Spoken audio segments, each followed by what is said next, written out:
This is a presentation of the Sports Source Digital Network, presented by Hearthside Bank.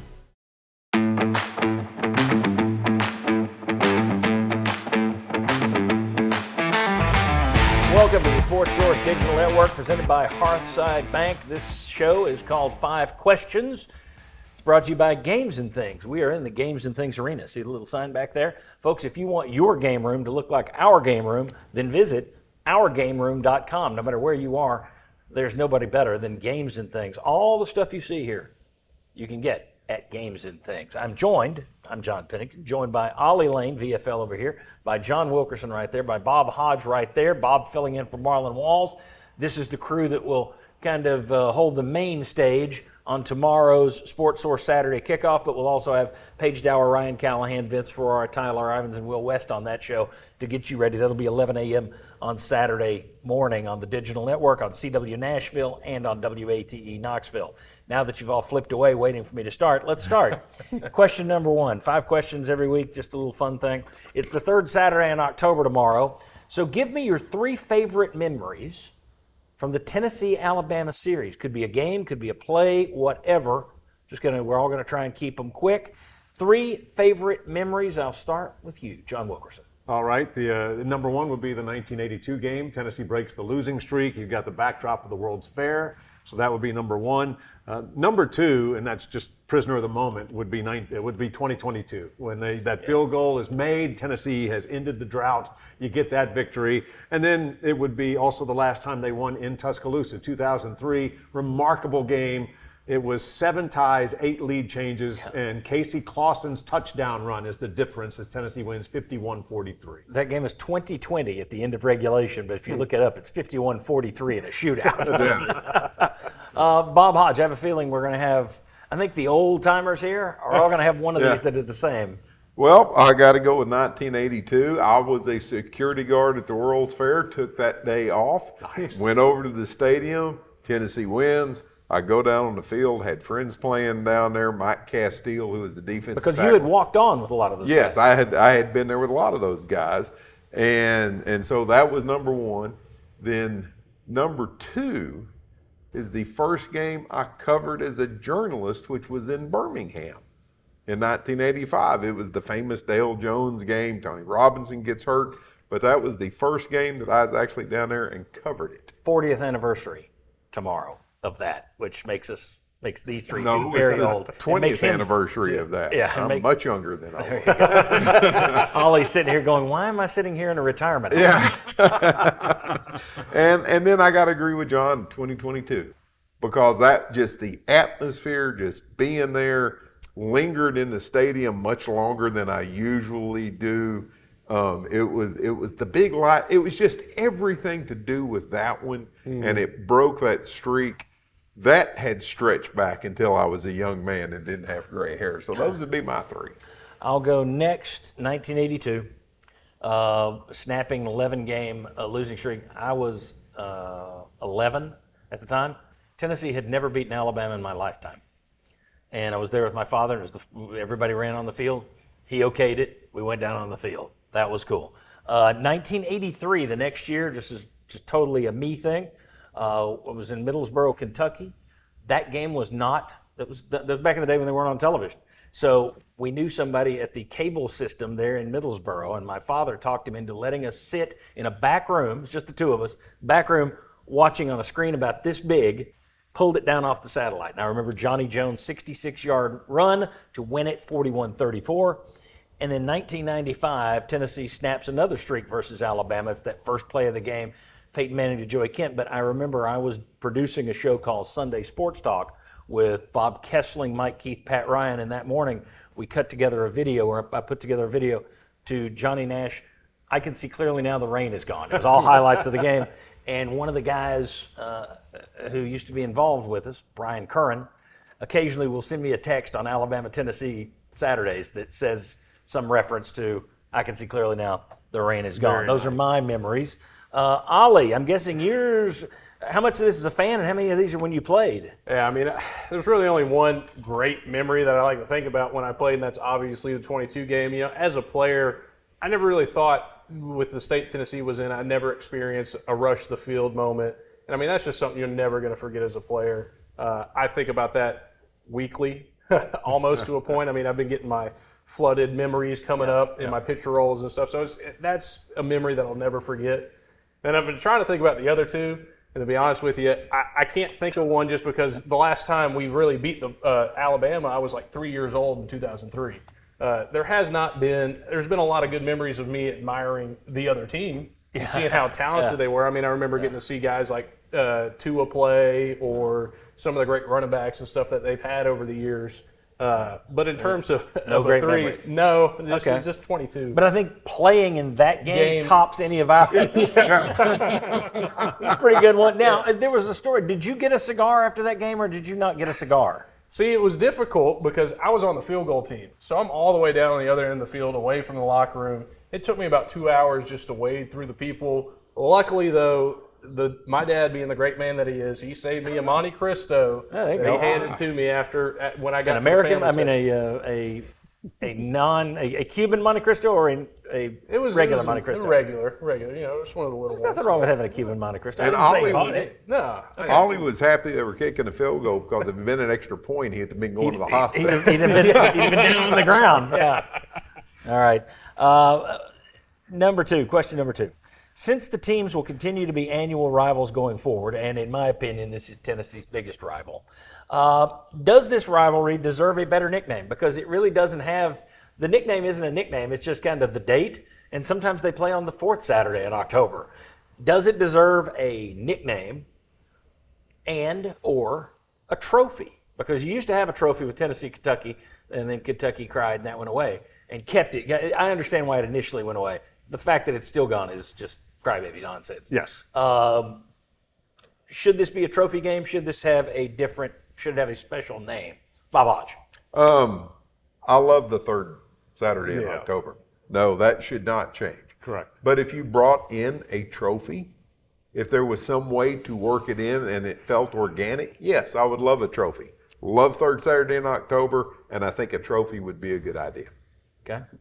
No, I 100% agree. I think, too, good trophy idea, it's just a golden cigar. That's all you do. That's what I had, the gold stogie. Mm-hmm. Play for the golden there cigar. you go. Or a giant ashtray that has the one they come out, like the Orange Bowl trophy. You used to have all the oranges. You just have a pile of cigars. I think you could call it. You did it in our volunteer view segment that's coming up tomorrow, where you referred to it as a cigar game. Yeah, I mean that's what it is. I think you could call it. It's the third Saturday in October. That means it's the cigar game. I could see the cigar bowl at the cigar game. I wouldn't have a problem with that, but third you're always Saturday in going to say October third cigar game. Okay. Yeah, it's just most of these aren't. It's the second Wednesday in November. And most of them have it's backyard brawl or the clean old-fashioned hate. This is just third Saturday in October, when it's on the third Saturday in October. But I love the tradition of that. I just think you could maybe throw something else in there. Where are you on this, trophy or name? Keep the nickname, no trophy. Okay. But I'm not going to lose sleep because I do like the ideas that you guys tossed out. So if all of a sudden they did go with the gold stogie, I would not lose sleep over it. But I think keep the name as it is, and I think they've settled back into setting it for the third Saturday in October now, because there were a couple of fourth Saturdays, but keep the nickname and no trophy. You could also do a trophy of some sort of gold fedora in honor of General Nealon coached a hat, and he wore a hat. But of course, Bear Bryant. Yeah. So you can do a hat. Everybody knows it as the cigar game. So you'd have the American Cancer Society get mad, but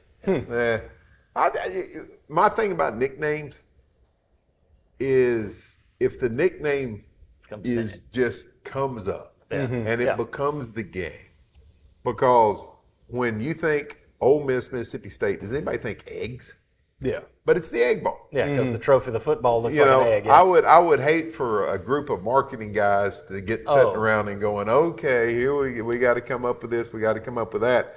So if you did get a nickname, Cigar Bowl would be a good one. Because it's there already. Because it's already there. But if somebody said, nope, we need a nickname and we're going to go out and hire somebody to get us one, no, forget it. I mean, they've unveiled, I guess ESPN's behind this, but they've now unveiled a logo for the game this year. And it's got the Tennessee checkerboard over here and like the Alabama red stripe. I don't understand why they didn't do the houndstooth. Yeah. Checkerboard and houndstooth make more sense, but it's just I looked at it and it's just like, yeah, it's ESPN. That's a marketing thing. I agree with you. Cigar Game is probably the only one I would go with because, again, you said it yourself in something we taped today. It's a cigar game. I just think that ties into its natural. Yeah, but even if you don't change the name or give it an extra name, I do think having a trophy. There are not enough trophies in this league. Big Ten's, anybody that plays the Big Ten, there's a trophy. And yet they continue in the SEC to try and create trophies for rivalries, just to try and gin them up. This is a real rivalry. Yes. It would make sense if you had something. But I guess the trophy is the cigars. So I'm surprised that some cigar company hasn't sponsored that. And you're playing for Monte Cristo or Cohiba or whatever. Okay, question number 3. A few years back, I was told this by someone at UT at the time. A few years back, there was an attempt to have Tennessee and Alabama both wear their home jerseys. Go back and watch film before the color TV day, back in the black and white TV days. They started making the road team wear white. Well, in the olden times, you'll see plenty of shots of Tennessee in their orange and Alabama in their crimson, and there was a move, and the SEC okayed it, that Tennessee and Alabama could do this, as it was told to me. But Nick Saban, the first one would have been down in Tuscaloosa, and Nick Saban said, no, we're not letting them wear their orange down here. And it kind of went away from there. You now have 3 annual opponent games every year in the SEC. 9-game schedule, but 3 you'll play every year. And in Tennessee's case, that's Alabama, Kentucky, Vandy. What would you think of the SEC mandating that those 3 games, to set them apart and make them special, both teams wear their dark jerseys? What would you think? Oh, would love it. More often than not, there's 1 game out of the 3 where Tennessee baseball plays the other side, and they're both wearing their school colors. And it's always crimson versus orange at one stretch, whether that's up here or down there, and it just looks glorious. And there's no reason not to. So even if there is somebody who has a trouble discerning shades of color on their screen, the helmets are there to tell you that that's Tennessee and that's Alabama. I So mean, yes, yes, and again, yes. Yeah, I mean, obviously, if it's Alabama versus Oklahoma, somebody's going to have to wear white. Correct. And in LSU, they wear white anyway, so they may punt on this altogether. But for everybody else, I like the idea of Tennessee playing Vanderbilt. It is black and orange. Yeah. Tennessee playing Kentucky, it is blue and orange, and then it is crimson and orange for Tennessee, Alabama. Florida and Georgia did this a couple of years ago where they started wearing. And traditionally, USC and UCLA used to do it, and then they were the first in the country to do it. They said it was ridiculous. It used to be a penalty, and they both said, we'll each take a 15-yard penalty. This is nonsense. And the NCAA cleared it. So if both coaches agree you can do it, I think the SEC ought to mandate it. What do you think? Would you prefer? Yeah, I'd like that. I think just 1, visually pleasing. It looks nice. And I mean, 2, I think it's a good idea. I mean, it's the orange versus the Crimson Tide. I mean, it sets up the picture for people to paint it in their heads like, yeah, it is the orange versus the crimson. Yep. What do you think, Bob? Absolutely a good idea. Would like to see it. Good answer. We stole everything that anyone could say, or I did. Okay. Question number 4. I'll shut up on this one. Danny White this week spoke about putting an advertising patch on Tennessee football jerseys, a move that is coming. It'll happen everywhere. But his quote was, I think it just depends on the resource opportunity. It depends on the brand. Something that visible, associated with something that's sacred to us, our uniform. It's a lot more delicate, kind of like Neyland Stadium. Yes, the uniform is so sacred you now wear black and gray and all kinds of crap. I agree it's sacred. I'm happy this year that they've been forced to wear a whole lot of orange. I like the fact that they've been wearing orange this year, not your gray and your black. Sorry, Ollie. But my question is, do you have a problem with Tennessee putting an ad on its jersey? Yes, I do have a problem with that because it's not what the game's about. The game's about the university. It's about the team. It's not innocent you. I know. Of course it is. But I mean, you already started with naming Thompson Bowling Arena the Food City Center, which just doesn't sound right to me. I understand unless they want to sponsor us, in which case Food City Center all night long. But I understand it's the way the game's moving, especially with the NIL dollars and stuff being thrown around. But that just seems too much. We're not a professional league. I mean, I don't even think the NFL does that yet. I know the NBA does. They're doing their practice, but not in the Major League Baseball and NBA do it. Yeah, and it didn't seem right to me when the NBA started doing it. And it definitely does not seem right to me that college teams are going to start doing that, because it separates. College is supposed to be amateur sports, amateur athletes. Now they're getting treated too much on this professional level. And look, I get it. I love that the guys are getting compensated for what they're doing because they deserve it at the end of the day. But there is still, you want to hold that level of amateurity to these guys because that's what they are. They're amateurs. They're not professionals. I think you sound like you might as well be wearing a nun's habit. You sound so innocent. But I love where you're coming from. I'm too big of a cynic. That ship has sailed. Yeah. Well, what do you think of it? I would have hated this. And even when thinking about it in the last 24 hours, I don't like it. But when you put on a smoky gray uniform, like you said, when you put on that black uniform, to me, you have already dissed your uniform. So go ahead and do it. I mean, who cares? Go ahead and make yourself look like you just stepped out of a NASCAR race. I mean, if you want that kind of silliness, do something with the Power T. Turn that into a business logo or something. Yeah. It's the Power P for pilot. There you go. And so to me, if you're going to wear gray and black and all that crap, this is the internet. I can cuss. Yeah. If you're going to do that, why not do it? Just leave me alone. Get off my yard. Get out of my yard. Yeah, I do think it's, without a doubt, it's coming. And I do think that you can do it and you can manage it. So, for instance, if you're wearing your orange jerseys, then it would be all in white. It would be one color. It would just be either on the shoulder pad or something to where it does not really have the contrast, but it's there. 100%. That's actually what I was going to say. The NBA does it right. Basically, like, I'm a Celtics fan. Their green jersey initially had a little white GE, and it's a one-color logo, and it's white. And when they're on the road, it's green. It's team colors. It's one color. That's it. The worst in the world is what Major League Baseball has done, specifically the Atlanta Braves with yellow lumber. Yeah. They have the giant yellow logo, and now it's so loud and so obtrusive. It's all you see on the uniform. Now you have players who wear accoutrement that it matches the damn patch. Yeah. It's not, you'd used to wear your I've got a red wristband or a gray or a blue T-shirt. No, now that's yellow to match the sponsor. That is the most garish, horrible-looking thing in the world. So if they do it, they better do it the same way they've done the field at Neyland Stadium. Yes. Very simple, very clean. It's not red and yellow pilot. It's white. That, okay, I can deal with it. Still don't like it, but go the NBA route. Yes. Not the, and I don't. They may have changed the NBA this year. I've been watching the preseason, but what the NBA initially did was so much better than what Major League Baseball has become.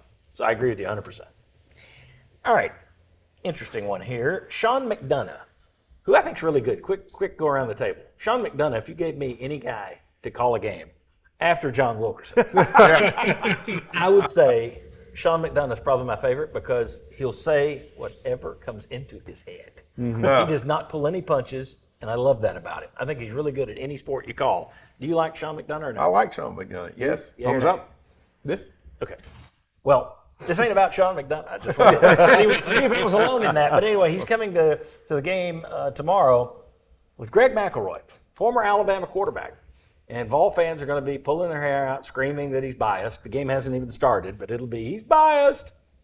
Do you guys like, Bob, I'll start with you. Do you like, or do you have a problem with a former SEC player coming in with a national network to call an SEC game? I do not. And now, that's not to say in the fourth quarter Saturday I won't, because if Tennessee's losing, then I will join the masses and say, "Dad, he's cheering for Tennessee, or cheering for Alabama. He's pulling for Alabama. Everything's about Alabama." But in reality, no, because I think those guys do a pretty good job. And if you lean too far in the one direction, you're not going to have that pretty good job that much longer.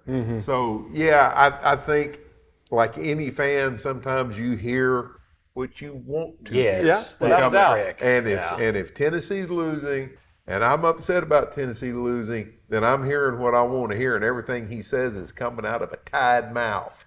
So, but reality is no. Oh, I worked with a guy who hated Vern Lundquist because Vern Lundquist hated the Vols. I'm like, how in the hell did Vern Lundquist sound like he hated the Vols? I don't even get that. But that's there's what you say and there's what they hear. Yes. And if you know this guy's calling the game, everybody's anti-Tennessee. Yep. I lived in Columbus, Ohio for a while, and let me tell you, ESPN was out to get Ohio State. You say that to a Vol fan, they're like, they love Ohio State. Every fan base thinks everybody's out to get them. John, do you have a problem with a former SEC player coming back and calling an SEC game? I don't, and that's just because it's where we are. I think it's awesome that they have analysts that were a part of that conference in that sport. Dane Bradshaw, Ron Slay. I love what they do when it comes to basketball. Chris Burke in baseball. Oh, without a doubt. Nobody has a problem. No Vol fan has a problem with Dane Bradshaw or Chris Burke calling a Tennessee game, ever. Correct. Now, Greg McElroy said some things podcast style as well as sports talk radio that I'm not a fan of. So I'm not a fan of him as an individual. But hey, in his job as an analyst, I don't have a problem with it at all because I just think that he does a pretty good job when it comes to breaking down the game. Ollie. Any week that I don't have to listen to Gary Daniels from CBS anymore is just a welcome weekend. But I don't have a problem with it. The only problem that I have with it is the same situation that you get in with like former players that become refs. They cannot ref for their own team in a game. I don't think they should be able to call a game that their own former team is playing for. Yeah, because you're going to have those hints of favoritism, those hints of, obviously they favor them because they played for them. I mean, that's just how it's going to be at the end of the day. So I think there's enough reporters that they don't have to have the guy that played for the team be the reporter. Yeah, but they put those pairings together, and the thing is the chemistry between the two. Yeah. So if you just pull McElroy for this game, he can't do Alabama games. You're jamming somebody else in there who doesn't work with McDonough on a regular basis. So that's why they don't do it. I got a problem with it, just because it opens it up for everybody to bitch about it. Mm-hmm. I think most of these guys do their best to be fair. I don't think, I think you have so much. If I watch a message board on Saturday night, everything Greg McElroy says, well, that was a good throw there. See, hate the Vols. Everything's going to be hates the Vols. And so I hate that kind of talk. So just get rid of it. I would, if you want to go get a Big Ten quarterback and let him come down here and cover the SEC on a network, fine. If it's Herb Street, okay. Send McElroy to cover the Big Ten. I think I'm indifferent to it because I've been such an NFL fan for so long, and players that you absolutely hated on other teams go into the broadcast booth. Yeah. Okay, and they do a pretty good job. I mean, Troy Aikman was the guy that when he was playing, I couldn't stand him because he was always beating up on the Vikings. But he does a good job. And so I think because of that, I'm pretty used to it. But that has proliferated in the last 20 years because used to, when I was growing up, there was NFL games every Sunday. There was one college football game usually on Saturday. And it was guys so old that when they played, I couldn't tell you where they were or what color their leather helmet was. And just to be clear, I have no problem with the guy doing it. It's the reaction to it. So just kill it for the reaction. All right. We got two extras. That was question 5, but I got 2 bonuses real quick. If you had to pick a favorite Alabama player all time, who would it be? Somebody you liked that played at Alabama. I'll let you know. I'll let John start this one. David Cutcliffe is the easy answer for me. Now, if I am going right now, Patrick Surtain II would be there because he is Defensive Player of the Year, reigning Defensive Player of the Year for the Denver Broncos. Bobby Humphrey would be another one I liked. And if you just go somebody as they played at Alabama, Jay Barker was very easy to deal with in the media days that I was at, that he was at. I liked Jay Barker. He's not had a great. He's had some issues post-career, but I was a fan of Jay Barker myself. I thought he was a nice guy, good quarterback, drafted by the Patriots and quickly washed out. Mine would be, people around here remember Condredge Holloway, first black quarterback at Tennessee. I'll go with the first black quarterback at Alabama. He actually lost that 82 game, I believe. Walter Lewis at Alabama. And the reason I liked him, I liked the Memphis Showboats of the OUSFL, Okay. and he was the quarterback along with on Reggie White's team with the Memphis Showboats. So Walter Lewis was a guy I liked. And if we're going to do the Dante Hightower wasn't bad, winning 3 Super Bowls, including forcing a fumble in that 28-3 comeback against the Falcons. That's right. I like Dante It was Hightower. post Tuscaloosa that you became a real big fan. Yeah, I mean, I'm a much bigger fan, but he's a Tennessee native too. So I'll go Dante Hightower and Walter Lewis. Bob, you got a favorite Alabama player? Yeah, probably going to rub some people the wrong way. Cornelius Bennett. I always liked Cornelius Bennett. Do you not remember what he did to T-Rob? There you go. There you go. That's where he was going to rub some people the wrong way. Interviewed Cornelius Bennett. Watched Cornelius Bennett in the NFL. Always just seemed like a good guy. Great player. So, like Cornelius Bennett. Well, as much as I'd love to just run down the laundry list of great running backs that I've watched play at Alabama, I always loved A.J. McCarron. I thought A.J. McCarron was a stand-up guy when he played. He always seemed to be that professional aspect of a quarterback, super good game manager when he was at Alabama. And he always never seemed to get too cocky because, I mean, that was a good ages of Alabama when A.J. McCarron was there as a quarterback. It never seemed like he just would go and blow smoke all over town and stuff like that, saying how good they are. No, he kept it somewhat professional. I always just liked watching him play. He seemed like a really good quarterback at the time for Alabama. Brent Musburger liked to call A.J. McCarron games because he had that girlfriend. Yeah. Okay, I'll throw out 2 more guys that I like, although I don't remember them at Alabama at all. And I've actually, in our room over there, we got Tennessee stuff, but we got sports from all over the place. Joe Namath. There's a Joe Namath Alabama piece over there, and there is a Ken Stabler. I did an interview with Ken Stabler, and somebody warned me he's not a good dude, and whatever you do, don't bring up the time he threw it out of bounds on 4th down against Tennessee. I brought it up, and he was fantastic. Somebody got him on the wrong day. He was great. I loved Ken Stabler. So Stabler and Namath would also be on that list of former Alabama players who I liked, though I don't remember them at Alabama, which probably helps.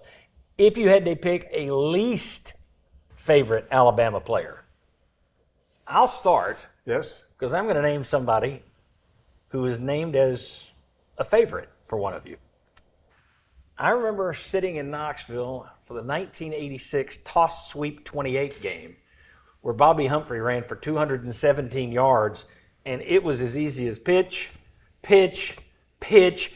Tennessee could not stop it. That's the Toss Sweep 28. Yep. They ran it over and over for 217 yards. For a while, that was the most rushing yards ever against the Tennessee team. I think Dexter McCluster topped that. But Bobby Humphrey, and then, of course, he went on to haunt my Patriots in the NFL with your Broncos. So I'm going to go Bobby Humphrey is my least favorite Alabama player, John. Yeah.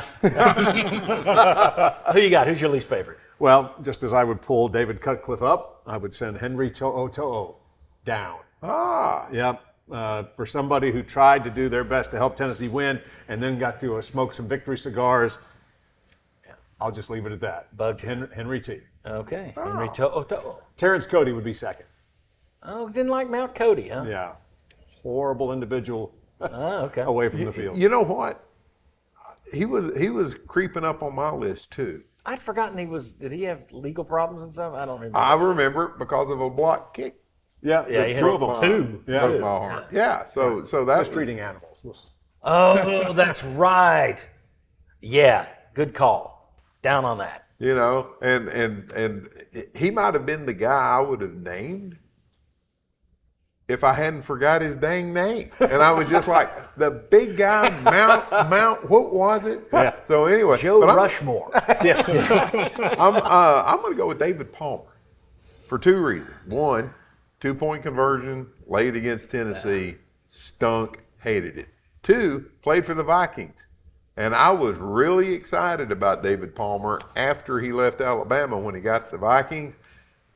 And then not. Stunk, hated. So there you go, David Palmer. Do you have a least favorite? Is this somebody you played against? Yeah, I mean, originally I was going to go, obviously just dealing with guys. Will Anderson was always a tough guy to deal with. I did not like having to block him. And then another one was Tim Smith, probably gave me one of my most embarrassing plays when we were down there in 23 against Bama.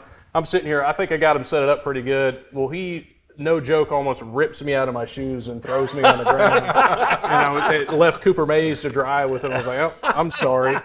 But no, you reminded me of my least favorite Alabama player, and that is Henry To'o. I mean, he left us high and dry. I was part of the group that he just said, see ya. I'm going to go smoke cigars on the other side with the other team. And it's never always, when people leave, and I understand the situation in which they had to leave in, but he left and left us high and dry to go for a more successful team when we were in a stage where that's a guy we really could have kept around to help rebuild what we were trying to do. It's funny, the Henry To'oto'o smoking the victory cigar has stuck out to everybody, and I agree with that one because he chose to leave. People got really mad about Butch Jones smoking a victory cigar. Yeah. You fired him. Right. I got no problem with him lighting up. That's him. That's his middle finger back at you. You fired me. Not saying he didn't deserve it, but you can't be mad. He didn't leave on his own. Correct. If you hadn't fired him, he would have stuck around and continued to drive it into the ground. To continue to not smoke victory cigars. Yeah, but I never had a problem with him smoking a cigar. Yeah. You know, hey, No, I never you had fire a problem. guy, they're I- going to I'm respond. 100% with you on that. Yeah. But the right. To'oto'o is a different beast. That's right. Butch could take a drag off the cigar, hand out a towel, and then Yeah. continue. Yeah, I'm glad you're not bitter about it. Yeah, that's right. Very good. Bob Hodge, John Wilkerson, Ollie Lane. Catch us tomorrow, 11 a.m. right here on the Sports Source Digital Network. You can watch us if you're in Knoxville at 11 a.m. WAT6. Or if you're in Nashville, you can watch us on CW Nashville. That'd be WNAB 58. That is at 10 a.m. Central. See you tomorrow. Thanks very much for watching the Sports Source Digital Network.